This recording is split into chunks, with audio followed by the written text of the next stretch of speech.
Fala pessoal, vamos acompanhar aí. Vamos ver que o pessoal do Jovem Pan Esportes aí, ó, vai falar do empate do Palmeiras ontem, que ficou ruim, viu? Esse empate ficou ruim, vamos ver, acompanhar. Antes da Copa, perdeu em casa pro Cerro Porteño também, na fase de grupos. O desempenho do Palmeiras, por que, na sua visão, o Palmeiras não está conseguindo fazer valer o mando de campo, tanto nos jogos do Brasileiro, quanto também nesse jogo da Libertadores? Bom, Bruno, vamos lá. Foi um jogo bem pobre, na minha visão, do Palmeiras esta noite contra o Cerro Porteño, do ponto de vista de criação de jogadas, de variação, né? Quando você vai assistir um jogo como esse, Palmeiras e Cerro, você espera que o Palmeiras domine o jogo, se imponha diante do adversário, crie várias oportunidades, demonstre capacidade de abrir uma defesa fechada, trabalhando bem a bola, encontrando tabelas, triangulações, passes por dentro. E o Palmeiras não apresentou nada disso, né?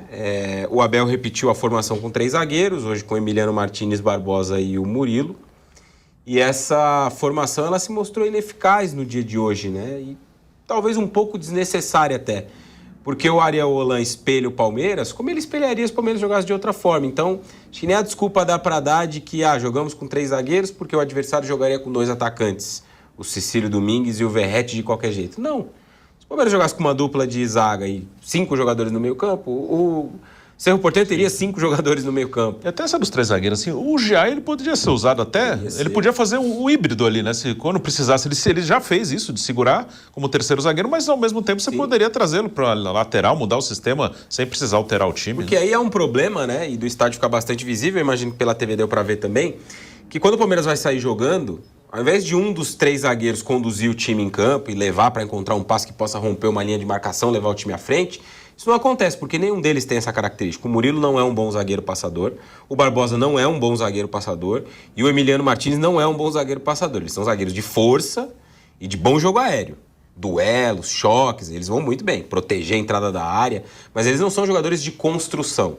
Tanto que no segundo tempo a mudança que ele faz de colocar o Arthur e puxar o Piquerez para a zaga faz sentido. Sim. Neste sentido. Porque aí você ganha um cara na linha defensiva para construir o jogo, para encontrar um passe. Que aí você espeta os dois alas, empurra os meio-campistas para frente e tem um zagueiro que conduz o time em campo.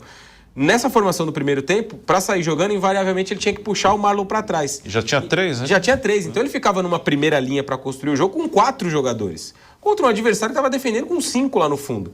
Então, se você fizer uma conta matemática muito rápida, 4 lá atrás para construir, vai faltar gente lá na frente. E faltou. Isso fez com que o Palmeiras também não conseguisse criar. O Arias não fez um grande jogo, tecnicamente, como ele habitualmente faz, né? O Andreas, acho que é um pouco abaixo. A expulsão foi um absurdo. A expulsão do Andreas Pereira foi um absurdo e acho que essa frase define, né? Acho que a gente não precisa ficar aqui loucubrando muito sobre isso e assaltos ou coisas do gênero. Foi um erro grave, bizarro, que deveria ter sido revisto, ponto. Ele também não fez um grande jogo. O Flaco até tentou muito sair da área para ser ele o armador do jogo, mas muitas vezes não funcionou, ele encontrou uma ou outra bola. Vitor Roque parece que não está inteiro ainda. Não está bem ainda, o Vitor Roque não fez um grande jogo. Então o Palmeiras, eu acho que o Abel apostou em uma formação que ele tem utilizado, acho que ele está tentando dar uma sequência para essa forma de jogar, mas hoje, muito claramente, o jogo pedia outra coisa e acho que ele erra demais quando ele vai para o intervalo e ele volta com a mesma formação. Porque o primeiro tempo já tinha sido ruim. O Palmeiras finalizou muito, e aí as pessoas confundem um pouco as coisas, né? Finalizou muito, então quer dizer que criou. Não necessariamente. Você pode finalizar muito no abafa, bola cruzada na área, chute de fora. Não, finalizar muito, o Palmeiras finalizou 20 vezes no jogo, né? Não quer dizer que você finalizou com qualidade. Você pode finalizar em quantidade, mas não necessariamente em qualidade. Eu acho que o Palmeiras não finalizou em quantidade muito por esses problemas de criação, de articulação que tem a ver com a escalação e essas dinâmicas que eu citei, que compuseram para mim um jogo muito pobre do Palmeiras. Muito, muito pobre. Eu fiquei bem impressionado negativamente com a atuação do Palmeiras, um jogo que o Palmeiras não conseguiu ser efetivamente superior. Ele teve posse, domínio, volume no campo de ataque, mas efetivamente superior ao Cerro Porteño ele não foi. E me surpreendeu, por outro lado, no Cerro, Bruno, um time que tentou às vezes jogar, né? O Cerro subiu marcação uma vez ou outra, encaixou contra-ataque Contra-ataques bem perigosos. Foi. Fosse um time um pouquinho melhor, o Cerro teria feito um gol no primeiro tempo. Então o Palmeiras mostrou muita fragilidade. Teve um anulado, né? Teve o gol anulado, teve o lance do pênalti, né? Que foi pedido, não foi nada. Eu também achei que não foi do Carlos Miguel. Ele deveria ter finalizado a bola, enfim. Ele se atrapalhou ali no que fazer. Mas eu até achei que o Cerro jogaria mais atrás, mais fechado, mais recuado. Não, o Cerro tentou jogar. Como que você viu o jogo? Eu concordo também. O Palmeiras criou muito pouco, deu muito contra-ataque. E esse negócio da finalização, achei que foi uma boa observação sua, né? Às vezes tem número, finaliza, mas assim, você tem que criar para finalizar numa condição melhor, né? Numa condição com mais chance de fazer o gol. Você pode dar um chute de longe, a bola vai na arquibancada, entra como finalização. Então, realmente, muito pouco do Palmeiras, e acho que essa questão da saída de bola no primeiro tempo foi bem clara, né? Os 3 zagueiros, mais o Marlon, e aí faltou gente lá na frente. Viga, você acompanhou o Palmeiras, e no geral, né? O Palmeiras anda tropeçando, principalmente em casa. Jogou 4 em casa depois da Copa, só ganhando Fortaleza na Copa do Brasil. Perdeu pro Galo, empatou com o Inter, hoje empatou com o Cerro Porteño. Esse Palmeiras que tem disputado com o seu Flamengo os principais títulos, se complica, né? Empata em casa, claro que pode ganhar no Paraguai, mas não tem feito boas partidas, principalmente no seu estádio, Viga. Vamos lá. Se o torcedor do Flamengo hoje foi dormir com a sensação de que o time está em condições de se classificar à próxima fase, eu acho que o torcedor do Palmeiras foi dormir de cabeça inchada, preocupado com o que vai acontecer na semana que vem, porque o jogo é fora de casa, né? Enquanto que o Flamengo vai jogar aqui dentro de casa. Eu acho que, acompanhando um pouco mais a distância do que vocês, acho que o Palmeiras vive o seu pior momento nessa temporada de 2026. Não só por conta dos resultados no pós-Copa, né? Com muitos empates e derrota para o Atlético Mineiro, mas pelo futebol que vem sendo apresentado pelo Palmeiras. Eu, particularmente, detesto a formação tática com 3 zagueiros. E acho que tem sido um grande erro, um grande equívoco do técnico Abel Ferreira apostar nessa formação tática. Não só pelo modelo estratégico per si ou por si só, mas pelas escolhas que são feitas. Muito bem lembrado aqui que os nomes citados, eles não são jogadores de defesa, não são zagueiros construtores. A gente não está falando de um Léo Ortiz, a gente não está falando de um Léo Pereira, só para citar jogadores mais familiares ao público aqui do Rio de Janeiro, que são jogadores, zagueiros construtores de jogada, que às vezes arrastam a bola, conseguem driblar o adversário ou meter uma bola cruzada em profundidade. De vez em quando erram, mas muitas das vezes acertam esse passe que é fundamental já para a primeira bola, para a saída de bola, para facilitar a vida de meio de campo e ou de ataque. Não vejo essa característica no Murilo, não vejo essa característica muito menos no Barbosão, ex-jogador do Botafogo. Talvez Gustavo Gomes seja aquele com um pouco mais de talento, um pouco mais de gabarito. Então, o esquema tático com 3 zagueiros, para mim, já é um erro na origem, um erro na raiz, porque, de alguma forma, você vai apostar muito nos alas. E existe claramente uma deficiência, não só aí como aqui, no futebol brasileiro em geral, com as alas.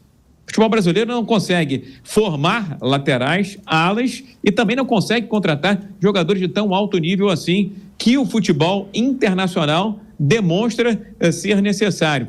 E por último, eu queria voltar a tocar num ponto envolvendo toda a arbitragem dessa partida contra o Cerro. Vamos lá. A gente falou do pênalti que para mim não foi, né? O cara deu a pisada em cima da perna do Carlos Miguel. Então, não tem o que marcar naquele lance.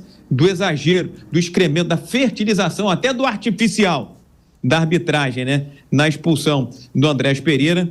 Mas eu fiquei com uma pulga atrás da orelha no gol anulado do Cerro Porteño. E vou explicar por quê. Para mim, o frame que foi mostrado na transmissão não me convenceu de que a bola já tinha saído do pé do jogador do Cerro no momento em que aquele que fez o gol sai da linha de fundo em direção ao recebimento da bola. E mais do que isso, a arbitragem é tão ruim, mas tão ruim, tão horrorosa, que é capaz de fertilizar até mesmo o gramado artificial do futebol brasileiro, do futebol internacional. Naquele mesmo lance em que o gol foi anulado, teve quase que no começo da puxada de contra-ataque dos paraguaios, uma falta do Barbosa em cima do atacante do Cerro Porteño. E depois teve um empurrão nas costas do jogador do Cerro, não sei se dentro ou fora da área. Então, foi um lance, não dos 7 erros, mas dos 3 erros, talvez, se o gol foi bem anulado, pelo menos aqueles outros 2 lances não poderiam ser, de certa forma, minimizados, negligenciados pela arbitragem. O que nos faz concluir que eles são ruins aqui, eles são ruins lá fora. Na Europa é outro nível, outro gabarito. Então, bota chip, bota computador, bota câmera de monitoramento, bota o diabo a 4. Mas não deixa esses caras dentro de campo, não, porque estão estragando o espetáculo, viu, Bruno? A arbitragem, realmente, no jogo do Palmeiras, eu também acho muito ruim o Andrés. A expulsão do Andrés foi um lance absurdo, né? Foi uma coisa muito fora do normal. E outra coisa muito ruim no jogo, mais uma vez, o momento, né, do goleiro Carlos Miguel. Péssimo. Carlos Miguel falhou feio contra o Atlético Mineiro na derrota do Palmeiras e hoje, no gol do Cerro Porteño, foi muito mal o goleiro do Palmeiras. E aí, Raí, também...